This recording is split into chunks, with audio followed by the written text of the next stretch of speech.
우리가 출애굽기 63번째 시간으로 배상하라라는 제목으로 같이 말씀을 나누도록 하겠습니다. 출애굽기 21장에서는 하나님께서 이스라엘 백성들에게 가나안 땅 안에 들어가서 그들이 어떻게 살아야 할지에 대해서 말씀하시면서 십계명을 20장에서 주시고 21장에서는 대인 계명으로 종을 대할 때 어떻게 해야 하는지, 그리고 폭행을 했을 때, 다른 사람에게 피해를 줬을 때 어떻게 해야 되는지, 소가 받았을 때 어떻게 해야 되는지, 그렇게 하나부터 10까지 하나님께서 이스라엘 백성들에게 말씀하시면서 이 대인 계명으로서의 우리가 어떻게 살아야 되는지를 말씀하시고, 오늘 본문 22장에서는 도둑질하지 말라 하신 8계명을 확대해서 해석하신 거예요. 그리고 구체적으로 적용하신 겁니다. 하나님께서는 에덴 동산에서 아담과 하와를 만드시고 동산 모든 나무의 실과를 먹게 하셨어요. 그리고 그 중앙에 있는 선악과는 먹지 말라, 정령 죽으리라 말씀하셨습니다. 그리고 하나님의 말씀에 순종할 때 이 땅에서 사람이 얼마나 풍성한 것을 누릴 수 있는지를 가르쳐 주셨습니다. 에덴에 있는 모든 걸 다 먹게 하셨기 때문에 하나님의 말씀에 순종하는 삶을 산다는 것, 부족함이 없고 넘치는 은혜를 누릴 수 있는 것이었어요. 하나님의 말씀에 벗어났을 때는 오히려 물질이 복이 아니라 저주가 되는 모습을 봅니다. 하나님께서 주신 것을 누리지 못하고 하나님이 주신 것을 감사하지 못할 때 사람은 다른 사람의 것을 탐하게 되고 그 욕심의 노예가 되어 도적질하게 되는 겁니다. 그렇기 때문에 일만하게 뿌리가 되는 것은 돈을 사랑함이라 그러셨어요. 사람의 욕심이 바로 일만하게 뿌리가 되는 거예요. 그렇기 때문에 도둑질하는 것은 하나님이 주신 것에 만족하지 못하는 거죠. 하나님이 나에게 주신 것에 만족하지 못하고 욕심을 부려 타인의 것을 훔치게 되고 재물에 손해를 주게 되는 그런 일들이 일어나게 되는 겁니다. 그래서 디모데전서 6장 10절 우리가 잘 아는 말씀이죠.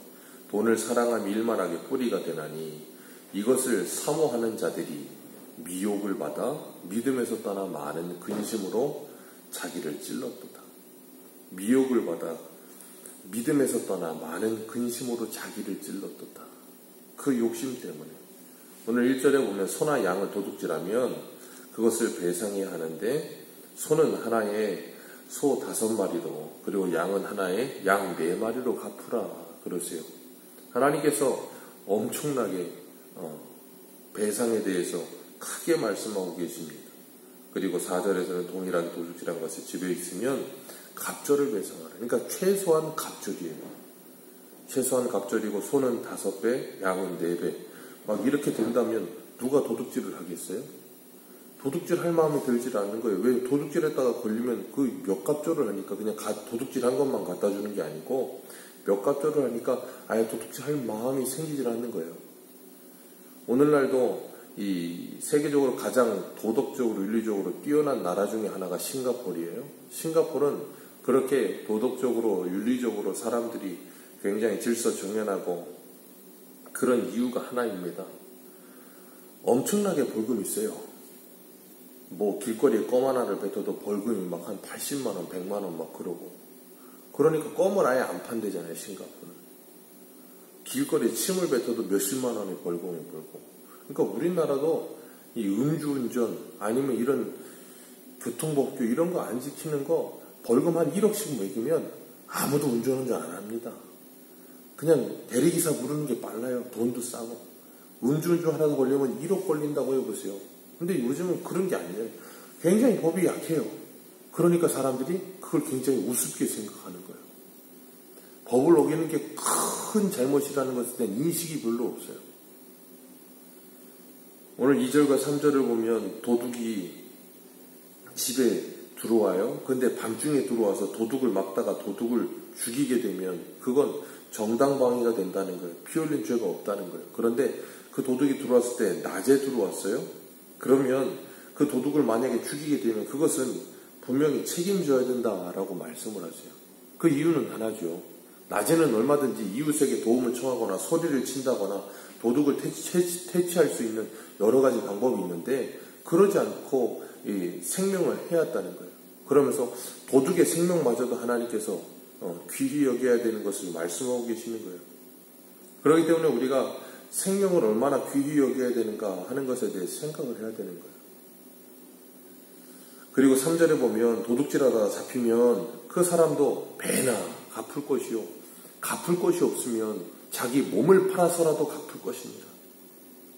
하나님께서 이 도둑질에 대해서 굉장히 무섭게 징계하고 계십니다.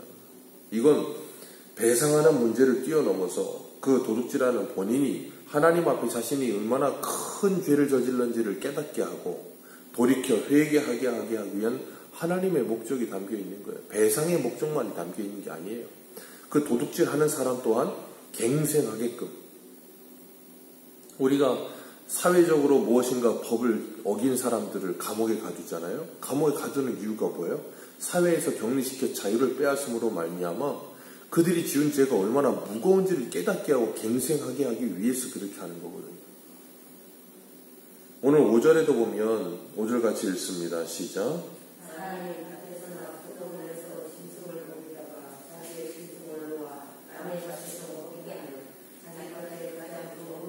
자기 포도원의 가장 좋은 것으로 배상할지니라. 네.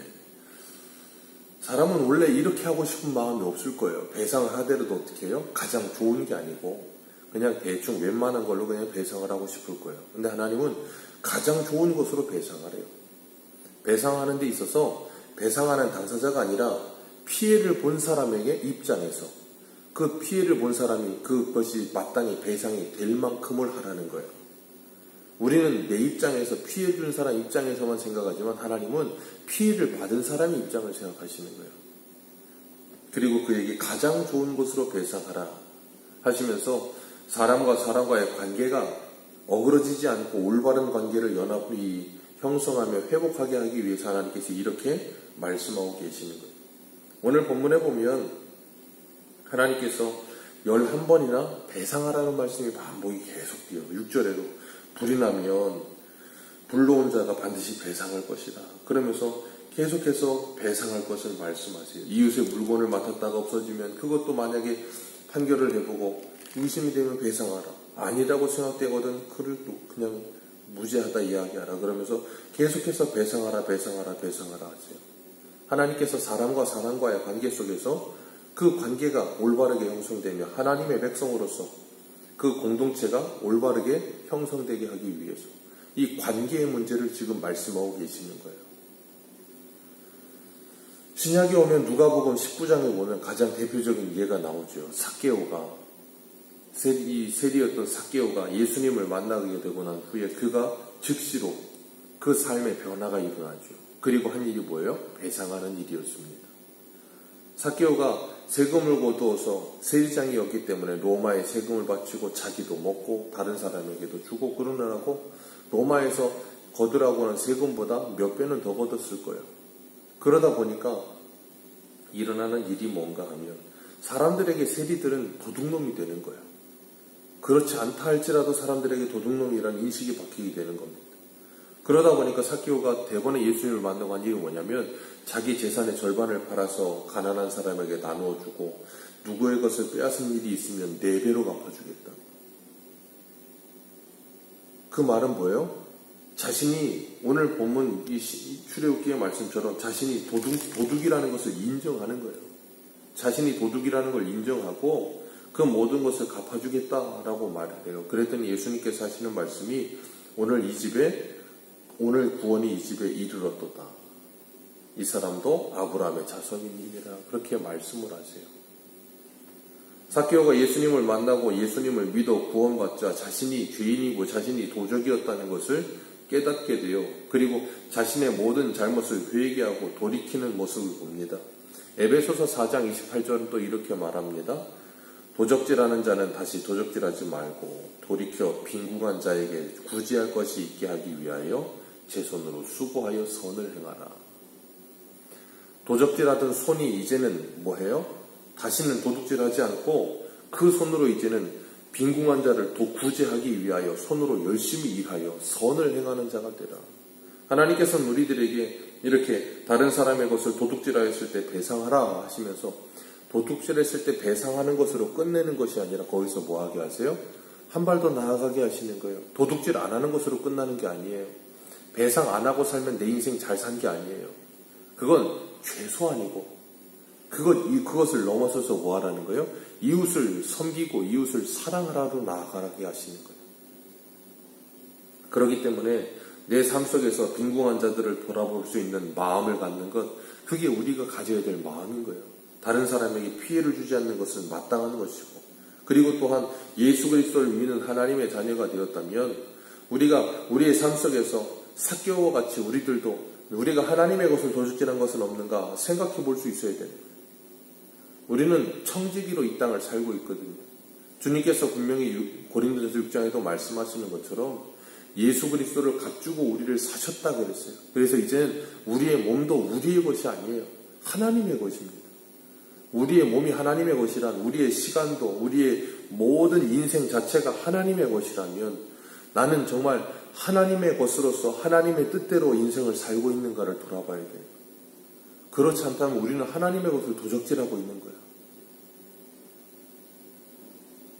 그렇기 때문에 하나님이 우리에게 맡기신 사명을 잘 감당하기 위해서 이웃과의 관계를 올바르게 맺는 일, 그것이 바로 뭐예요? 우리의 사명이에요. 내 가족과 아니면 내 교회의 공동체와 내 이웃과 관계를 잘 맺는 일. 하나님께서 우리에게 그것을 행하라 말씀하고 계십니다. 오늘도 우리가 이 땅을 살아가면서 다른 사람에게 무엇인가 피해를 주었거나 재산상에 아니면 어떤 다른 무엇에 피해를 주었다면 우리가 배상하는 것뿐 아니라 사과하는 것은 마땅한 거예요. 그리고 내 입장에서가 아니고, 우리는 그럴 때 있잖아요.